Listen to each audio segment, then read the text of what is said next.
Good morning, folks. Brains on. We've got to start today with a little sun-diving comet heading in from the south and disappearing. We've got a number of items to hit today, so let's begin at spaceweathernews.com and find the last 24 hours was a quieter one on the sun.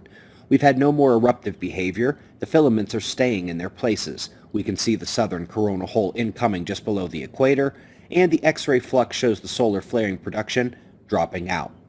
However, we've been awaiting CME impact. Please recall from yesterday, NOAA's Enlil spiral shows 4 of the eruptions. There were actually 6, and while the bigger ones will hit today, one of the smaller ones integrated with slow solar wind last night.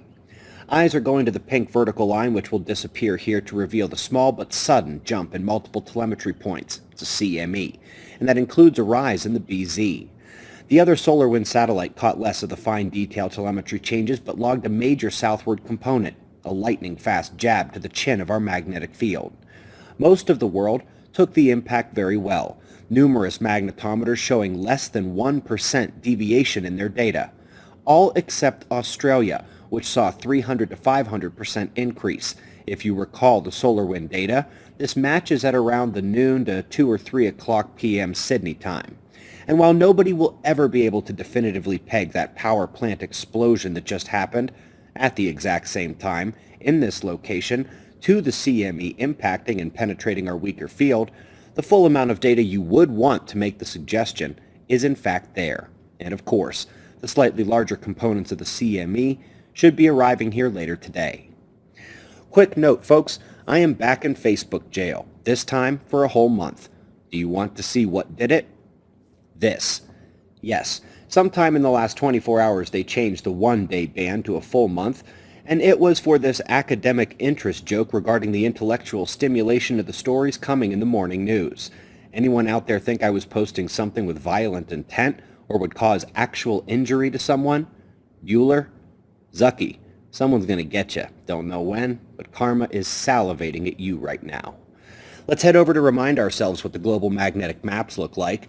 It turns out that this plus the conductivity profiles of the ground are critical elements of whether a solar storm-induced current will flow powerfully through an area, putting technology at enhanced risk.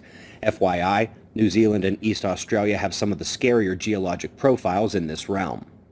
Up next, we're heading to space, and it begins with a surprise, yet again. This is almost too funny that every single look into space is breaking their models, but this one has an amazing edge to it. Numerous dwarf galaxies in different directions away from the Milky Way core all had simultaneous baby booms of stars. Not sure if you can put that one together in your head, but it hints at the galactic scale to extragalactic scale, if not universal scale excitement. The physics of having all of them activate at once is shattering to mountains of claimed certainty in astronomy, not to mention most of our concepts of space. But now let's do a bit of background here as we come back to the Earth. Folks, the work on geomagnetic jerks and glitches in Earth's rotation speed, the length of a day, are well explored. In fact, in just the last year, there have been a number of studies in major journals coming out and solidifying the principle and even attempting to guess at the mechanisms involved.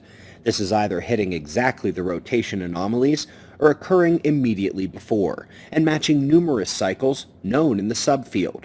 But it's more than just the geomagnetic jerks, it's the geomagnetic storms from the sun, storm above as opposed to storm below. Of the dozens of studies on the solar trigger for Earth's rotation glitches, the one last year was one of the best and most definitive. And by the way, the actual mechanism was described in 1998, theorized before we had the true data to back up the hypothesis, and the coupling explains the total global integration of these magnetic events. And so we come to today's top story, having done the background, with the Russian government funding a study concluding that it's not only solar activity driving those rotation glitches, but the axis tilts as well.